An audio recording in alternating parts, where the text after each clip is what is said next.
Hey, I'm Kaylee. Today I'm going to share with you my favorite books on pregnancy, birth, postpartum, and parenting. Most of these are more naturally minded books. Some of them are kind of basic, but I'm going to start with the books on pregnancy. First, I have What to Expect When You're Expecting, and this is just like a good overview into pregnancy and some of your options in birth, some things that happen postpartum, and that sort of thing. It's just like a good basic one to have, I think.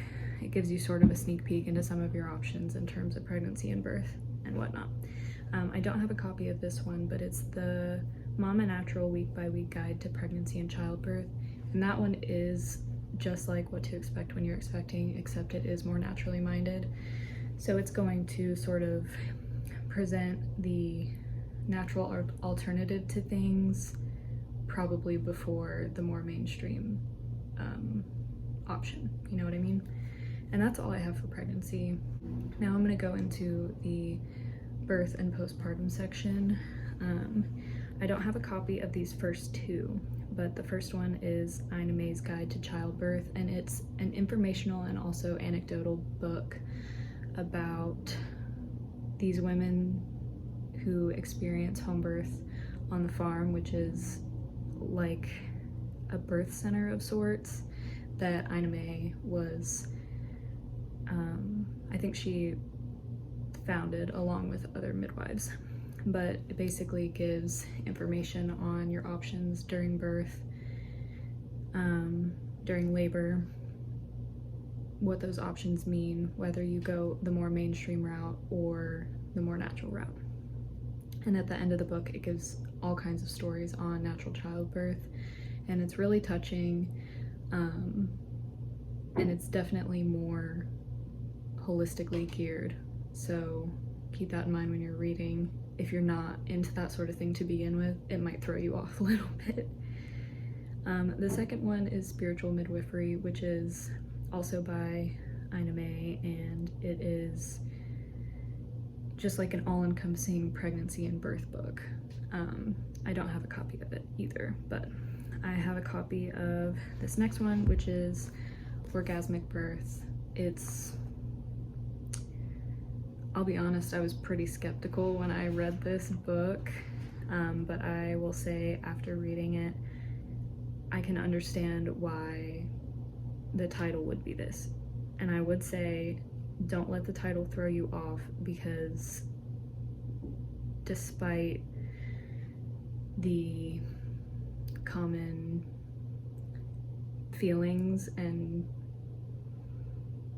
experiences associated with birth, I think that there is merit in a birth that is enjoyable, at least. And this is one of my postpartum books.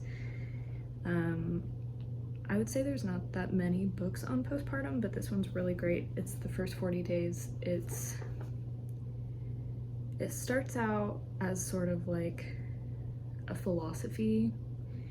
It's talking about how our culture in America, or maybe the industrialized world, like in the West, doesn't focus as much on postpartum mothers as other cultures in the East, or as much as we did in the past.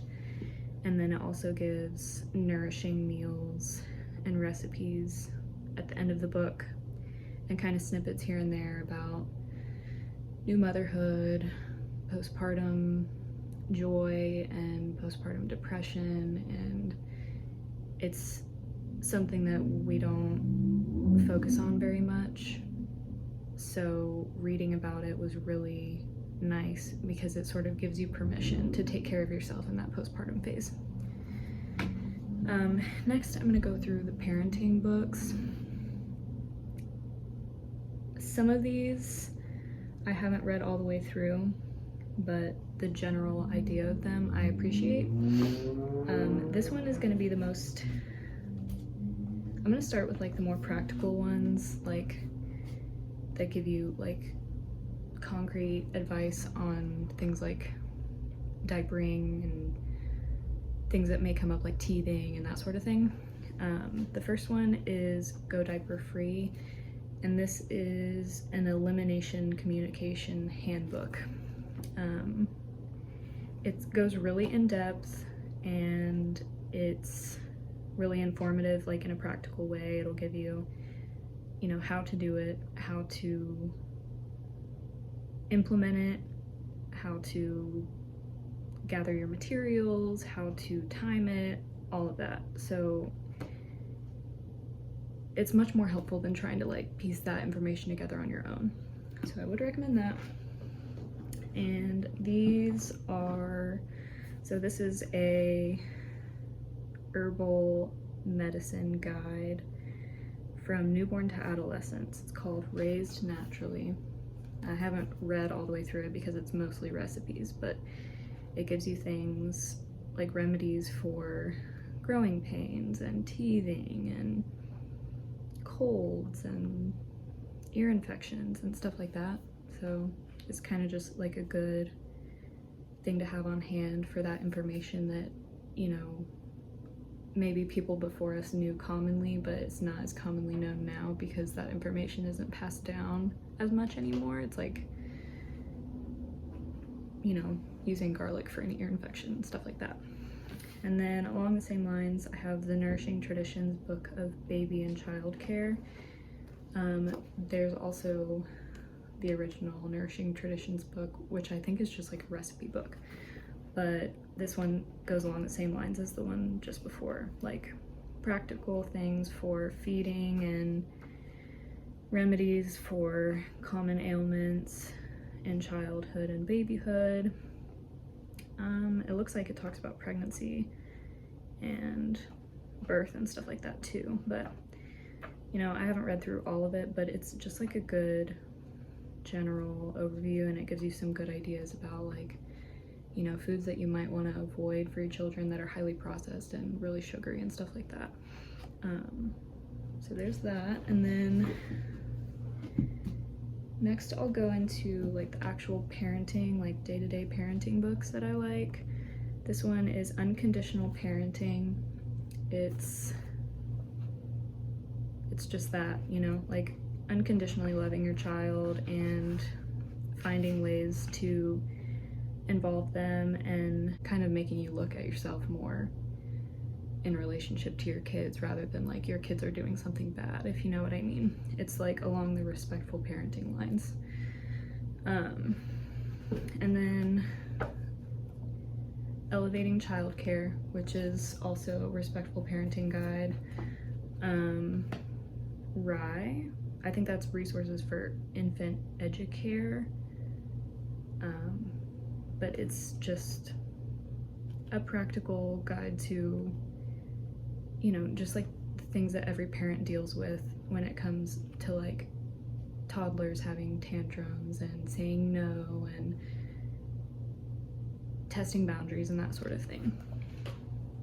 And then this one is, I would say, more for like the newborn stage or the young baby stage. It's the continuum concept. It is sort of like a woman's account of